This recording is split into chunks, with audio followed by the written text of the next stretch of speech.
श्री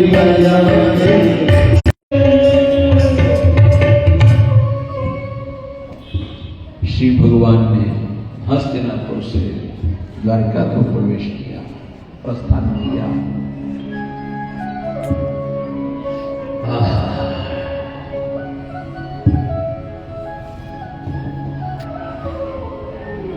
विदुर जी वापस पहुंचे राजसभा में। धृतराष्ट्र जी को कहने लगे, महाराज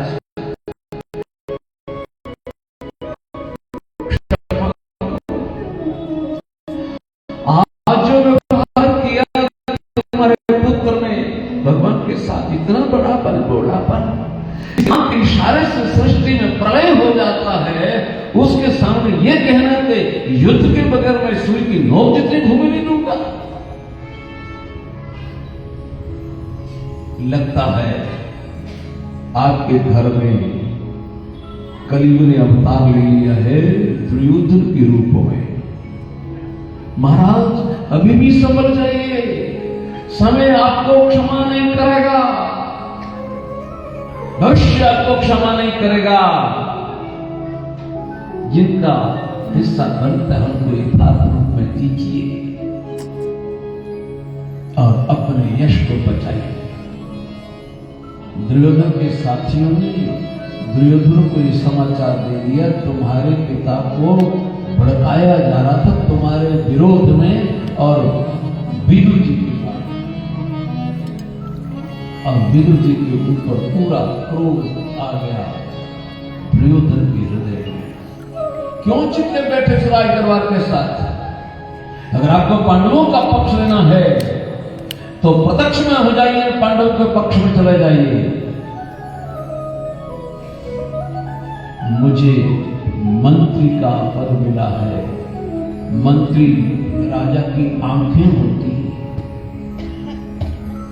उनसे ही प्रजा को देखता है राजा, और मैं यथार्थ बात करता हूं। अगर मेरी बात आपको अच्छी नहीं लगती तो आज के बाद में राज दरबार में प्रवेश नहीं करूंगा। ये रहा मेरा धनुष, ये रहा मेरा बाण, और प्रस्थान कर दिया।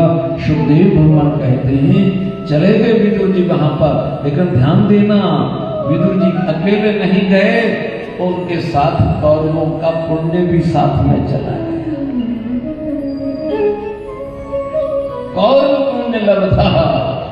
जब किसी संत प्रभु के प्यारे का अपमान हो जाता है तो उसका तो कुछ बिगड़ता नहीं, लेकिन अपमान करने वाले का पल्ले कुछ रहता नहीं, उसका पुण्य क्षीण हो जाता। निकल पड़े गांव पर्यटन मेध विविध वृद्धि सदा प्लुतो वधश्यानो अवधूतः। निकल पड़े हस्तिनापुर से, पृथ्वी पर विचरण करते हैं अवधूत भेष में, और जमीन पर सोते हैं। किसी को बताते नहीं कि मैं उस राज दरबार का प्रमुख मंत्री रहा, अपने आप को छुपा करके। लिखा है अलक्षित है स्वैर अवधूत वेश, अपना सब कुछ भुला दिया। मैं तो साधारण जीव हूं केवल मात्र। और क्या किया? कहते व्रतानुनि चेरे हरितोषणानि, व्रत प्रारंभ किए किस लिए? कहते भगवान को प्रसन्न करने के लिए। व्रतानुनि चेरे हरितोषणानि, जिससे मेरे गोविंद प्रसन्न हो जाए।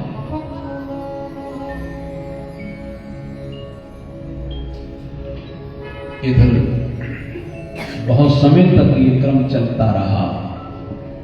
महाभारत का युद्ध हो गया, श्री गीता जी का उपदेश हो गया, युधिष्ठिर जी को राज्य सिंहासन मिल गया, धृतराष्ट्र जी को भी वैराग्य प्रदान किया। आकर के विदुर जी ने एक बार कि जिनके साथ आपने जीवन भर अन्याय किया, उनके हाथों से मिले हुए भोजन और सम्मान को प्राप्त करते हुए आपकी आत्मा आपको कचोटती नहीं कि आपने उनके साथ क्या किया और आपके साथ ये क्या कर रहे हैं? निकलो घर से। कब तक चिपके बैठे अपने आत्मा को मार करके? और धृतराष्ट्र जी को ज्ञान हो गया निकले हैं दोनों धृतराष्ट्र और गांधारी। नेत्र तो काम नहीं करते थे, लेकिन प्रज्ञा चक्षु के सहारे चले। महाभारत ग्रंथ में लिखा है, हरिद्वार में पहुंचे, गंगा जी में स्नान किया और उसके पश्चात और आगे बद्रीनाथ की तरफ जा रहे थे। ऋषियों ने किसी जगह हवन किया था, अचानक वहां पर हवन की अग्नि पर गलत हो गई और फिर अपने आप को बचा न सके, उस पवित्र अग्नि में शरीर शांत हो गया। युधिष्ठिर जी बड़े तड़पे, उनके बगैर हम कैसे रहेंगे। नारद जी ने आखिर को ज्ञान दिया, ये संसार है तो इसमें बिछड़ना तो पड़ेगा, आप अपने कार्य में लगे रहो।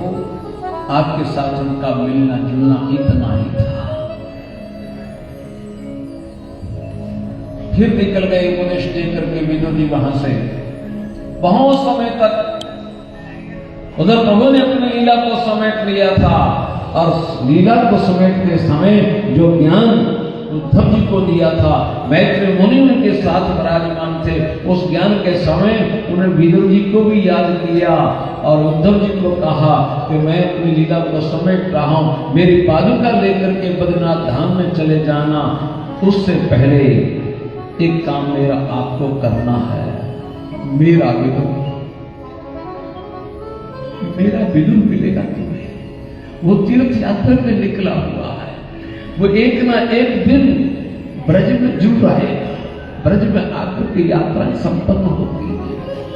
वो एक दिन जरूर आएगा। जो ज्ञान मैं आपको दे रहा हूं, अगर विदुर यहाँ होते तो ज्ञान उनको मिलता, लेकिन मेरा ये ज्ञान विदुर जी को मैत्री से दिलाने के लिए उनको संकेत दे देना। और जो बैठे हैं आकर के श्री गोवर्धन जी की तलहटी में उद्धव जी और भ्रमण करते हुए विदुर जी भी वहां पर आ गए। आज मैं उस भूमि में आ गया जिस भूमि को मेरे गोविंद ने अपने चरणों से अलंकृत किया। ब्रजरज को उठा करके मस्तक से लगाया, अपने आंखों से लगाया। हे परमेश्वर, कैसी दिव्य भूमि है, ये दिव्य लोक का क्षेत्र है, ये साधारण भूमि नहीं है। इस भूमि में मेरा आना मेरे जीवन का कुछ पुण्य उदय हुआ है। बोलिए श्री वृंदावन धाम की जय, श्री गोवर्धन नाथ की जय। ये पुण्य सब जगह नहीं मिलता जो हमें यहाँ मिलता है। वो पुण्य ये कि कथा गोवर्धन जी की पावन उपस्थिति में हो, तो श्री गोवर्धन में हो या ब्रज क्षेत्र में हो। लेकिन ये हस्तिनापुर, जिसको क्षैतेंद्र प्रस्थ भी कहते हैं, शायद दिल्ली कोई कहते होंगे, यहाँ पर भी श्री गोवर्धन विराजमान है। बड़े आदर के साथ पूजा होती है नित्य प्रति। उनकी सन्निधि में हम लोग आनंद ले रहे हैं। जितना विदुर जी आनंद ले रहे हैं, उतना आनंद हमें यहाँ मिलता है। साक्षात गोवर्धन स्वरूप विराजमान है। और फिर जब मिले, दोनों आपस में पूछा, गोविंद कैसे है, बलराम जी महाराज कैसे है, प्रद्युम्न कैसे हैं, उद्धव अनिरुद्ध जी कैसे हैं। ये सब जो बातें कही, प्रश्न किए, उद्धव जी की आंखों से अश्रु की धारा। श्री भगवान का प्रेम वर्णन करने लगे, बचपन से लेकर के आज तक। विदुर, मैंने सांस लिया है गोविंद की पावन सन्निधि, मैं जीवन में खाया है तो गोविंद का प्रसाद। जब बचपन में मेरी माता मुझे बुलाती थी, आओ कलेवा कर लो, नाश्ता कर लो, मैं कहता था माँ मैं गोविंद की पूजा में हूँ। अभी उनको स्नान कराया है, वस्त्र पहना करके, तिलक लगा करके, आरती करने के पश्चात पहले गोविंद को भोग लगाऊंगा, फिर प्रसाद पाऊंगा। मैंने उनके पहने हुए वस्त्र पहने जीवन में, मेरे जीवन का सर्वस्व वो थे। अहोबकीयं स्तनकालकूटं जिघांसायप्यपायरसाध्वी लेभे गतिं धातृचितां ततोऽन्यं कं वा दयालु शरणं व्रजेम। विदुर, उन जैसा दयालु में किसको मानूं, जिससे उस बेचारी पूतना को जो जहर लगा करके आई थी दूध पिलाने के लिए, जहर पिलाने का काम किया, उस पूतना को भी जिसने माता की गति देगी, उस जैसा दयालु कौन हो सकता। आज मैं उस परमेश्वर के बगैर भ्रमण कर रहा हूं, सिर्फ उसकी आज्ञा का पालन करते हुए। अन्यथा अगर उसकी आज्ञा ना होती तो मैं उनके साथ चला जाता। ये पादुका से अपना मन लगाया है, इनकी पूजा करता हूं, इनका दर्शन करता हूं। श्री भगवान की आज्ञा है जाकर बद्रीनाथ में तप करना, और मेरे विदुर को मैत्री मुनि के पास भेज देना हरिद्वार। जो ज्ञान प्रभु ने जाते समय हमें दिया था, उस ज्ञान की प्राप्ति के लिए मेरा संदेश दे देना। जब विदुर जी को पता चला गोविंद ने मेरा नाम भी लिया, मेरा स्मरण भी किया, मुझे अपना माना, मुझे अपना माना, फिर विदुर जी की दशा तो वो थी जो वर्णन में नहीं आ सकती। गोविंद किसी को अपना स्वीकार करे, कोई भाग्यशाली होगा। गोविंद को कहने वाले तो लाखों करोड़ों अरबों लोग हैं, जो सुबह शाम बहुत ऊंचे स्वर में गाते हैं, गोविंद मेरा है, गोपाल मेरो है, गोविंद मेरो है, गोपाल मेरो है, श्री राधा श्री राधा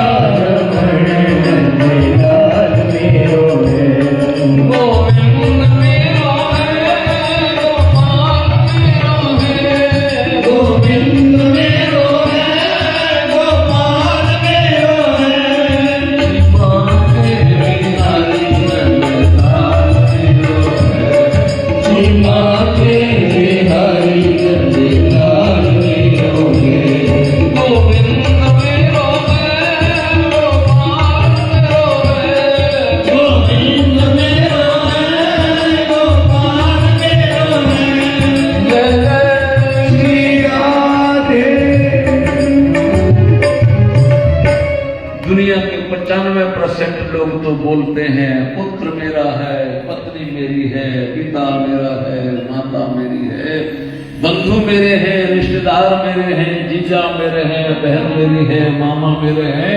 5% में से 3% लोग बोलते हैं गोविंद मेरा है, गोपाल मेरा है, और 2% के लोग बोलते हैं कि मेरा जो कुछ है वो गोविंद है।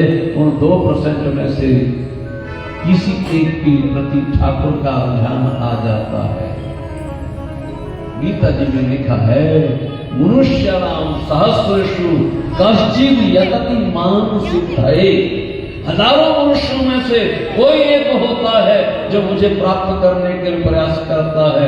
ऐसे प्रयास करने वाले हजारों में कोई एक होता है जिसको ये सफलता मिलती है, जिनको ये सफलता मिलती है। उन हजारों में से कोई एक होता है जो मुझे अपना सर्वस्व मानता है, और जो अपने सर्वस्व मानते हैं उन हजारों में से कोई एक होता है जिसको मैं अपना कहता हूं, वो कोई एक होता है। 5 पांडवों में से बराबर प्रेम था मेरे गोविंद का, लेकिन 5 पांडवों में से गीता तो केवल मात्र अर्जुन को सुनाई, बाकी 4 भाई तो ये नहीं सुन पाए। एक जो उसके प्रति समर्पित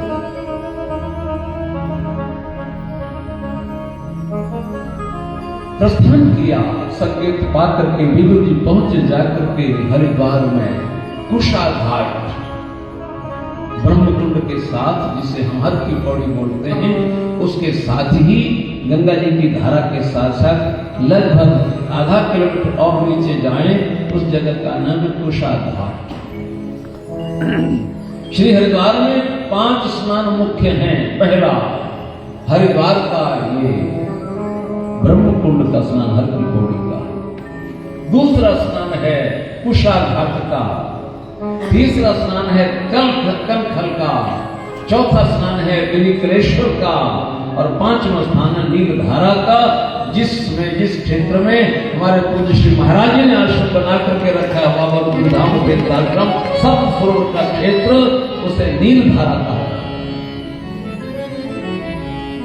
कुशावर्त में जाकर के मैत्री मुनि के दर्शन किए, ऐसा लगा कि ज्ञान ने शरीर धारण कर लिया है। बहुत सी कथाएं मैंने आज तक सुनी है, इस बारे में भगवान के बारे में कुछ विशेष जानना है। मेरा मन ये कहता है कि जीवात्मा परमात्मा का अंश है, लेकिन प्रत्येक आदमी दुखी है।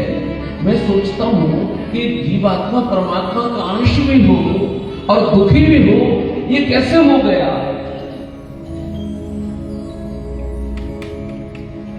परमात्मा तो सतचित आनंद स्वरूप है, तो उसका अंश भी तो सतचित आनंद ही है, तो दुखी क्यों है? मैत्री मुनि जी ने कहा कि आपका ये कहना ठीक है कि प्रत्येक प्राणी